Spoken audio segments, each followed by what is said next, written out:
근데 문제는 그 억눌러지지가 않는다는 거예요. 그러니까 이 영화에서 감독이 보여주고자 하는 특징은 거기에 있습니다. 우리는 어떻게든 그 어떤 사람들은 이 감정을 억눌러서 꾹 눌러 저 깊이 집어넣으면 알아서 흡수돼서 땅속으로 사라지길 바라는데 그거가 성공하지 못할 때가 더 많다는 겁니다. 이것의 사실은 대표적인 예는 이제 2002년에 나왔던 아들의 방이라는 난니 모레티 감독의 영화가 한 편이 있는데요. 그 난니 모레티 감독의 이 영화는 정신분석가가 나와요. 저와 같은 직업보다 더 무서운 직업인 정신분석가인 사람이 일요일날 아들 데리고 영화 조깅하러 가기로 했었는데 환자를 보러 가는 바람에 어쩔 수 없이 아들을 혼자 놀러 보냈고 내일 거기서 스쿠버 다이빙을 하다가 빠져 죽어버리거든요. 그런 엄청난 사건을 경험하게 돼요. 정신분석가면 더 슬퍼할 줄 알았는데 이 사람 다음날 또 환자를 봐요. 그냥 그런 얘기가 이제 쭉 그렇게 해서 이 사람이 어떻게 망가져가는지 가족이 얼마나 힘든 일을 경험하는지가 아들의 방이라는 영화에서 절절히 나오는데요. 이것과 같은 방식입니다. 거기서도 계속 끝없이 생각해요. 이 정신분석가도 내가 만약 그때 안 갔으면, 내가 만약 이 환자가 날 전화하지 않았으면, 만일 그때 어떻게 했으면 이런 생각들을 합니다. 그렇듯이 이 영화에서는 플래시백이라는 장면을 이용하고 있어요. 그러니까 이 플래시백이라는 거는 이 갑자기 순간순간 아내하고 있었던 일들 또 경우에 따라서 이상한 판타지들이 막 나오죠. 그리고 도마뱀 장면같이 순간순간 푹푹푹 나오는 이상한 기억의 편린들이 나옵니다. 이게 바로 뭐냐면 감정적 기억들이 등장하게 되는 거죠.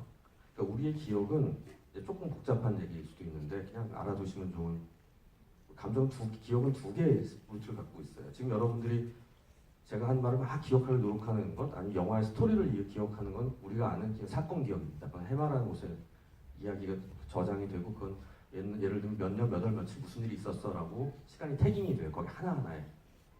그래서 그렇기 때문에 그건 시간이 지나면 지날수록 그 기억은 옅어지게 돼 있어요. 시간의 역순으로요.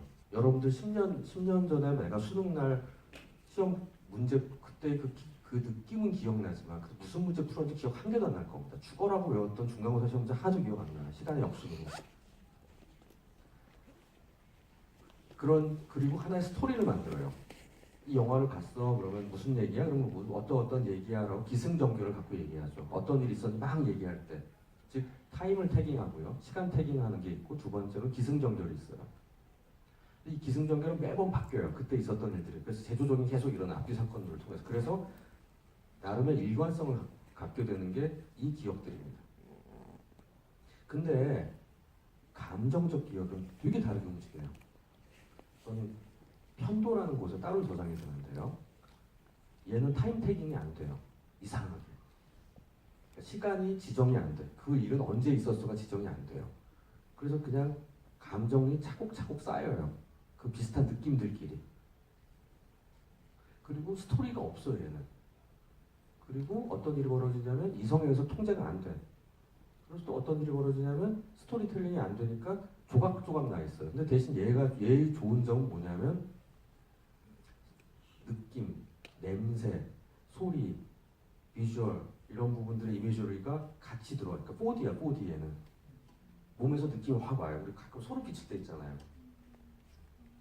난데없어 소름 끼칠 때 있죠. 확 하면서. 내지는 어떤 되게 옛날에 갑자기 무슨 얘기를 하다가 친구랑 갑자기 막 소름 끼쳐 하면서 옛날에 무슨 생각하면 갑자기 뭐라고 말을 못 하겠는데 그 느낌하고 똑같은 느낌이 있었던 경험을 하는 거죠. 우리 그럴 때 있죠. 그게 감정적 기억이에요. 근데 이런 트라우마를 조금만 자기가 통제 못할 일들을 막 억누르고 있을 때는 얘가 막 쏟아져 올라오는 거예요. 그 일과 관련된 게. 근데 문제는 이 감정 기억이 시간 태깅이 안 돼 있잖아요. 그러니까 어떤 일이 벌어지면 지금 리얼타임으로 벌어진다고 내 뇌는 느끼게 돼요.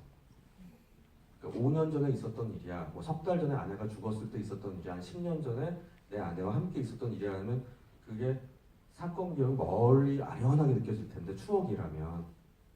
근데 그게 그렇지 않고 갑자기 내 아내와 연관되어 있던 여러 가지 추억들의 감정들이 리얼타임으로 느껴져요.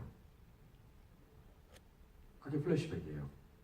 그러니까 괴로운 거예요. 근데 그 얘기가 지금 내가 살아가고 있는 내가 은행에서 일을 하고 장인하고 얘기하고 뭐 얘기하는 부분들에 아무렇게 막 끼어드는 거예요. 그러니까 너무 괴롭겠죠. 지금 현재의 삶을 막 흔들어대는 거죠. 이게 조각조각들이 갑자기 와서 내가 지금 내 오늘의 스토리가 잘 진행되어야 되는데 그 오늘의 스토리를 잘 진행하지 못하게 막아버리는 일이 벌어지게 돼요. 이게 대칭 외상후 스트레스 장애 환자들이 갖게 된 전형적인 증상입니다. 사실은. 그리고 이 상실의 과정을 경험하는 데에서 내 감정에 내가 압도당하게 되는 일들이기도 해요. 왜냐하면 이게 뚝뚝 우리는 보통 어떤 뭘 기억하게 되면 뭐가 딱 떠오르잖아요. 그럼 이게 왜인지를 알아요. 내가 왜 이 생각이 나는지. 아 맞아. 냄새가 쭉 나면 나 국수 되게 좋아하지. 국수 먹으러 가야 되겠다. 이런 느낌이 들 수도 있는데 이건 이유가 없어요. 그냥 이유를 설명이 안 돼. 그러니까 너무 괴로운 거예요. 이유도 설명도 안 되고 언제 벌어졌는지 모르는 되게 옛날 것 같은 게 지금 현 리얼타임으로 마구 벌어져요. 나한테서. 한편은 어떨 때 굉장히 괴로운 거죠. 나의 컨티뉴이티를 유지하는 데 있어서. 그러다 보니까 아예 그것 자체를 느끼고 싶지 않을 수 있겠죠. 그럼 어떻게 할까요?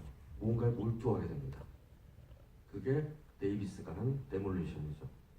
이제 통증을 느끼고 뭐 아무런 감각을 못 느낀다고 그러잖아요. 그러니까 아예 나를 셧다운 시켜버리는 일이 벌어질 수 있겠죠. 그럼 해리한다 내지는 감각을 둔감하게 만들어버리는. 그래서 한편으로는 이 두 개 전형적인 세 개적인 전형적인 장면이 망치질하다가 엄청 아픈 거랑 못 밟는 거랑 그다음에 크리스가 총 쏘게 하는 거 이런 장면들이 극심한 통증을 느끼는 걸 통해야만 겨우 자기가 살아있음을 경험하고 있는 게 아니었나라는 생각을 하게 됩니다. 그 정도로 먹먹하게 지내고 있었던. 그러니까 우리가 보통 누가 나한테 욕하는 거 정도 이런 거는 안 되는. 그러니까 사람들은 일반적으로는 또 이런 사람들이 또 다른 영화나 다른 곳에 볼 수 있는 술을 먹는다든지 약에 탐닉한다든지 아니면 섹스에 탐닉한다든지 이런 것으로 나오는 경우도 있는데 이 사람은 뭔가 부셔버리는 거, 파괴하는 거, 그런 판타지 내지는 어떤 감각도 못 느끼니까 경우에도 나에게 통증을 주려고 나를 피학화시키 나를 괴로운 방향으로 만든다든 내가 나를 무로 만드는 것 바로 그걸 뭐 굳이 말하자면 프로이트가 말하는 타나토스 같은 거죠. 파괴 본능이라는 것을 탐닉하는 거죠. 나도 죽고 싶은 거죠. 뭔가를 만들고 생성해내고 하는 리비도의 세계가 아니라 타나토스에 탐닉하게 됩니다. 모든 걸 파괴하려는 인간의 본능 쪽에 나를 던지게 되는 어두운 세계로 나를 던지는. 근데 그 안으로 깊이 들어가지 않게 해준 그 대상이 아마도 캐런과 크리스였던 것 같아요. 그래서 인간은 그렇다면 이 문제를 어떻게 해결하는가라는 게 있을 수 있겠죠. 이 문제를 해결하는 이유는 해결하는 방법은 태깅하는 거, 시간 태깅. 그러니까 그 일들이 언제 일어난 일이고, 그러니까 이 조각조각 저장되어 있던 애들을 해결하는 방법은 그건 그때 일이고 지금 이 일은 내일이야 라를 구별할 수 있게 그 일은 사실 요때 일어난 요런 일이에요 라는 걸 내가 인식하게 만드는 거죠. 제일 좋은 건 뭐였을까? 이 사람이 한 거는 편지 쓰는 거죠. 글 쓴 거죠. 글을 쓰는 걸 통해서 한 번도 그냥 캐런과 나 사이의 관계에는 생각해 본 적이 없었는데 그걸 다음 장인과 나의 관계도 생각해 본 적도 없었고 내 인생은 지금 무엇인가 생각해 본 적이 없는데 그걸 처음부터 끝까지 쭉 한번 쓰는 과정을 거친 거예요. 근데 그거는 우리가 보통 서사 치료 뭐 이런 얘기를 하기도 하고요. 문학 글쓰기의 치유적 능력이라고 얘기를 합니다. 왜냐면 글을 쓴다는 걸 통해 말도 좀 좋지만은 글을 쓴다는 걸 통해서 말보다 글은 조금 더 이성적이고요. 조금 더 정리를 할 수 있고요. 그걸 통해서 내 머릿속에 있는 생각들을 겉으로 드러내서 볼 수 있게 내 눈으로 보는 걸 통해 객관화할 수 있습니다. 객관화하고 그러니까 이렇구나라는 거를 볼 수 있게 한다는 거는 굉장한 힘을 가져요. 그걸 이제 마인드풀니스 베이스드 사이코세라피에서는 그러니까 우리 마음 챙김 이론이라는 게 있는데요. 그게 뭐냐면은 내 감정이 어떻게 움직이는지 보라는 거예요. 볼 줄 알면 압도당하지 않는다고 얘기하거든요. 그게 사실은 동양 철학이 서양으로 가서 서양에서 마음 챙김 이론에서 다시 한국으로 왔어요. 되게 웃겨요. 그게 동양의 불교 얘기에서 간 거거든요. 관조하고 이런 뭐라고 얘기하냐면 기차가 가는 걸 보라 그래요. 기차에서 어떤 사람들이 타고 어떻게 가는지 그걸 그렇듯이 내 감정을 볼 수 있으면 된다고 얘기합니다. 그래서 그거를 우리가 이제 상담할 때는 나는 지금 뒤에 분할을 붙이라고 얘기하기도 해요. 내가 지금 내가 화나 이게 아니라 내가 지금 화를 내는구나.